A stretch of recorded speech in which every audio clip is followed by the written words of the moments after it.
呢組賽事裏邊初出馬咁咪有7號馬天下為公。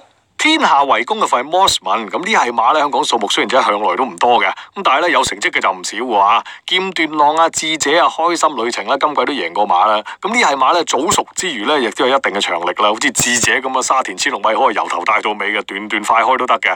至於天下為公嘅母係咧，黑神力個女嚟嘅，未上嗰陣噶。母線家族嘅成員咧，哇好多都途程幾廣泛嗰個性能啊。咁啊，除咗跑短途嘅咧，曾經有咧就喺香港服役嘅香港至尊啦。另外咧跑長啲路程咧，90年代嘅布里斯本杯冠軍 EPIO 咧，都喺呢個母系家族裏邊嘅。咁睇嚟呢個母系家族嘅範數都幾多噶。結合晒父母兩線呢，因為天下為公咧，雖然咧就似乎係似早熟嘅中短途馬，咁但係跑落有可能係1里啊，甚至長啲路程嘅賽事咧，佢都應付到噶。天下為公嚟香港之前咧就史姆頓訓練嘅馬嚟噶。咁曾經咧就喺澳洲試過2次集，一次就跑第1，一次跑第3，同佢一齊試集嘅1、2、3名馬咧，好多都贏咗馬噶啦。